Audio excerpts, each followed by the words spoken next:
Good morning, students. Today I am going to continue my lecture for Plus 2 Arts Political Science, and the name of the chapter is Era of One Party Dominance. According to CBSE, this chapter is given a new name, that is Parties and Political Parties and Parties Development. In this topic, we have discussed with the two lessons, that is Era of One Party Dominance and Challenges to Restoration of Congress Party. Now let us first of all start with the topic Challenges of Building Democracy.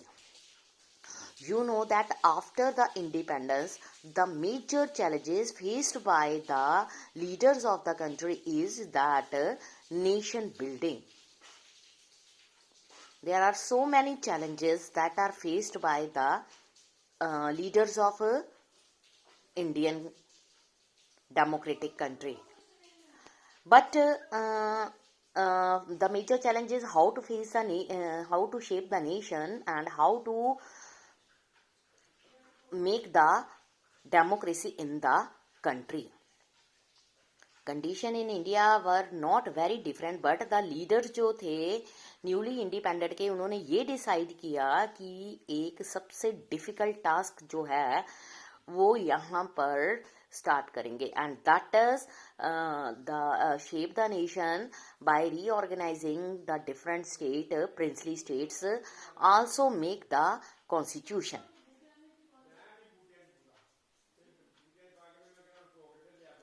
So constitution जो है adopt किया गया उसको 26 नवंबर 1949 और उसको sign किया गया 24 जनवरी 1950. उसके बाद ये इफेक्ट में आया 26 जनवरी 1950. जो कंट्री थी was being ruled by interim government, इसलिए ये नेसेसरी हो गया कि first democratic elected government of the country उसको इस्टेब्लिश किया जाए. कॉन्स्टिट्यूशन में रूल्स को बनाया गया, मशीन जो है had to put in place. Election commission of India was set up in January 1950. Sukumar Sen जो थे फर्स्ट चीफ इलेक्शन कमिश्नर थे. कंट्री जो है उसका फर्स्ट जनरल इलेक्शन जो था इन 1950 में हुआ था.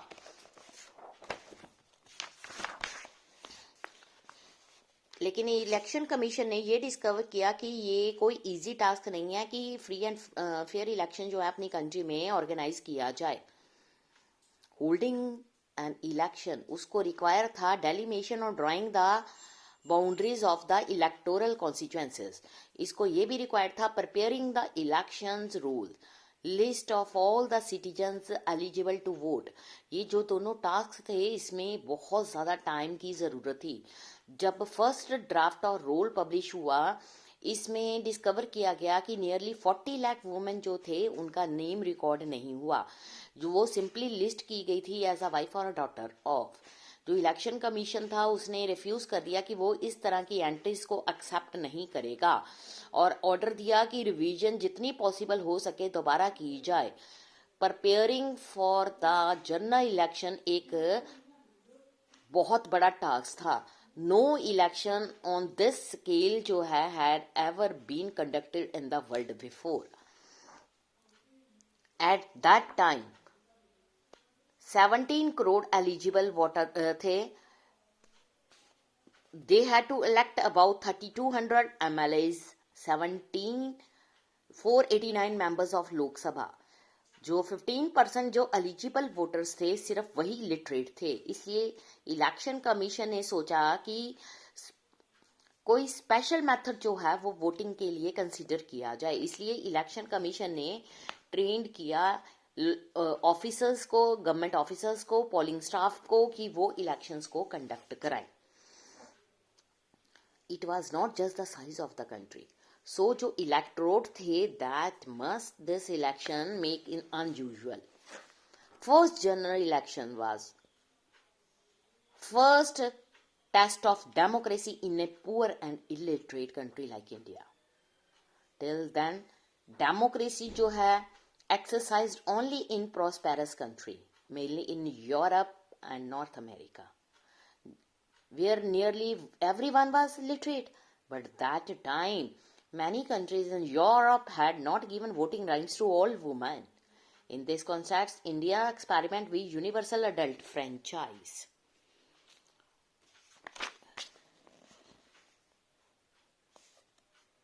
लेकिन फिर भी कंसीडर किया गया कि हो सकता है ये टास्क जो है एक बहुत बड़ा गैम्बल होगा हिस्ट्री में. Organiser a magazine was that Jawaharlal Nehru would live to confess the failure of universal adult franchise in India.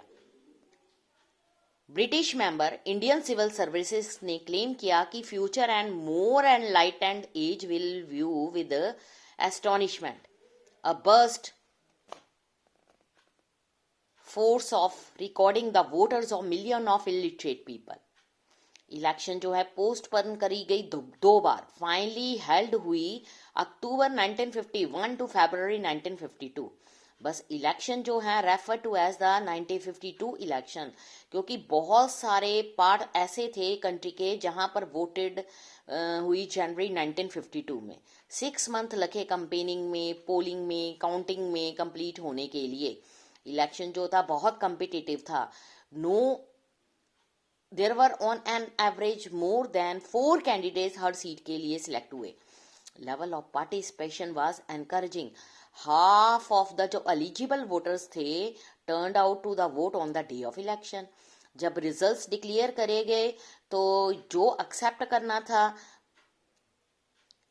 As fair even by the loser, Indian experiment ने प्रूव कर दिया कि ये बिल्कुल रॉन्ग है. So India जो है उसने जो पोल्स कंडक्ट करवाई थी have confounded all those suspects who thought the introduction of adult franchise too risky an experiment in this country. The Hindustan Times claim किया कि there is universal agreement. So जो Indian people have conducted themselves admirably in the largest experiment in democratic election in the history of the world. Observers जो थे outside India के उन्होंने भी काफी impressed हुए इंडिया की जनरल इलेक्शन जो 1952 में हुई थी, और ये एक लैंडमार्क थी in the history of democracy all over the world. So it was no longer to possible to argue that democratic election could not be held in condition of poverty, lack of education. So उसने ये भी prove कर दिया जो democracy है could be practised everywhere in the world. अब next topic हमारा start होगा Congress dominance in first 3 general election after the independence. यहां से अब स्टार्ट होगा era of one party dominance जो हम अपने अगले लेक्चर में करेंगे. Thank you students.